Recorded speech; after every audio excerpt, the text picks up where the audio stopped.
अनिरुद्ध आया जनक से मिलने हॉस्पिटल, लेकिन पराशर ने दिया अनिरुद्ध को करारा जवाब। स्टार प्लस के शो जनक के आज के नए प्रोमो में हमें देखने को मिला कि जनक के बारे में सुनकर अनिरुद्ध हॉस्पिटल आता है और वह झक के बारे में पूछता है।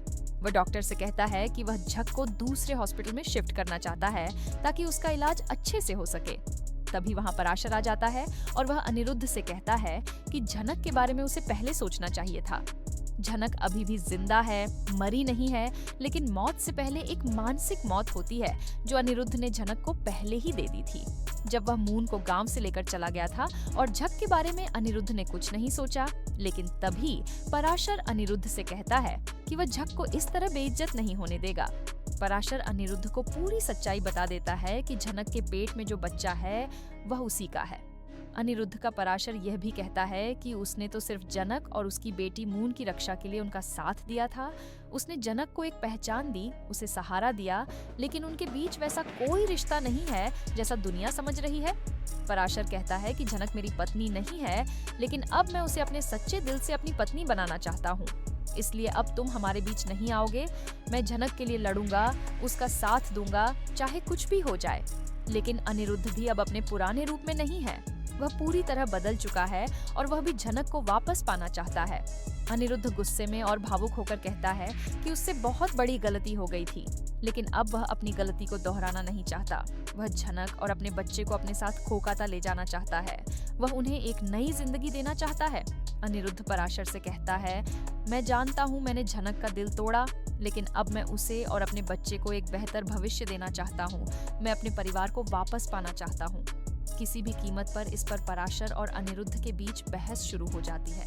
दोनों ही झनक के लिए लड़ रहे होते हैं। हॉस्पिटल के उस ठंडे कॉरिडोर में सन्नाटा था, लेकिन पराशर और अनिरुद्ध की बहस ने उस सन्नाटे को चीर दिया था। हर शब्द में दर्द था, हर लहजे में दावा था झनक पर हक जताने का। तभी अचानक एक नर्स भागती हुई आती है और कहती है, सर पेशेंट की हालत फिर से बिगड़ रही है, डॉक्टर ने तुरंत आईसीयू में बुलाया है। ये सुनते ही दोनों के चेहरे पर चिंता की लकीरें दौड़ जाती हैं। अनिरुद्ध और पराशर दोनों ही झट से आईसीयू की ओर भागते हैं। बाहर खड़ी झनक की देखभाल में लगी नर्स कहती है, पेशेंट को बहुत स्ट्रेस हुआ है, उन्हें अब और झटका नहीं झेलना चाहिए। डॉक्टर उन्हें बाहर रुकने को कहता है। अनिरुद्ध वहीं दरवाजे के बाहर बैठ जाता है, आंखें बंद करता है और अतीत की परतें उसके सामने खुलने लगती हैं। जब झनक उसके पास थी, जब उसने मोम को गांव से लाकर झनक को अकेला छोड़ दिया था, जब उसने उसकी तकलीफों को नजरअंदाज किया था, उसकी आंखों से आंसू बहने लगते हैं। उसने चाहा था सब कुछ सुधारने का। वहीं पराशर दूसरी ओर खड़ा था, चुपचाप उसका दिल भी डरा हुआ था। कहीं झन को कुछ हो गया तो जिस औरत ने उसे इंसान बनाया, उसे फिर से जीने की वजह दी, उसका क्या होगा? कुछ देर बाद डॉक्टर बाहर आते हैं। उनके चेहरे पर थकावट और गंभीरता होती है। पेशेंट स्टेबल है, लेकिन उन्हें पूरा आराम चाहिए। कोई भी टेंशन अब जानलेवा हो सकती है। यह सुनकर दोनों राहत की सांस लेते हैं। डॉक्टर पूछता है, आप दोनों में से कौन है? पेशेंट का पति कुछ कागज साइन करने हैं। यह सुनते ही दोनों एक दूसरे की तरफ देखते हैं। कुछ पल की खामोशी के बाद पराशर आगे बढ़ता है, लेकिन तभी अनिरुद्ध बोल उठता है, मैं हूँ उसका पति, उससे शादी मैंने की थी झनक। मेरी दीदी है और उसके पेट में जो बच्चा है वह मेरा है। पराशर रुक जाता है, फिर धीमे से कहता है, लेकिन जो उसका साथ पिछले कई महीनों से दे रहा है वह मैं हूँ। जनक की जिंदगी में तुम जब नहीं थे तब मैं था, और जब वह टूटी हुई थी तब मैंने उसे संभाला था। डॉक्टर बीच में बोलता है, मुझे सिर्फ लीगल हस्बैंड के साइन चाहिए, बाकी बातें आप लोग बाद में सुलझा लें। अनिरुद्ध पेपर्स पर साइन करता है। पराशर एकदम शांत खड़ा रहता है। थोड़ी देर बाद झनक को होश आ जाता है, उसकी आंखें खुलती हैं और तभी उसकी नज़र अनिरुद्ध पर पड़ती है। वह चौंकती है, फिर नजरें फेर लेती है, लेकिन अनिरुद्ध आगे बढ़कर उसका हाथ पकड़ लेता है। झनक, मुझे माफ कर दो, मैं जानता हूँ मैंने तुम्हें बहुत तकलीफ दी है, लेकिन अब मैं तुम्हें फिर से खोना नहीं चाहता। मैं तुम्हें और हमारे बच्चे को अपने साथ कोलकाता ले जाना चाहता हूँ। हम तीनों एक नई जिंदगी शुरू करेंगे। झनक उसकी आंखों में देखती है। पराशर पीछे खड़ा यह सब देख रहा होता है, लेकिन कुछ नहीं बोलता।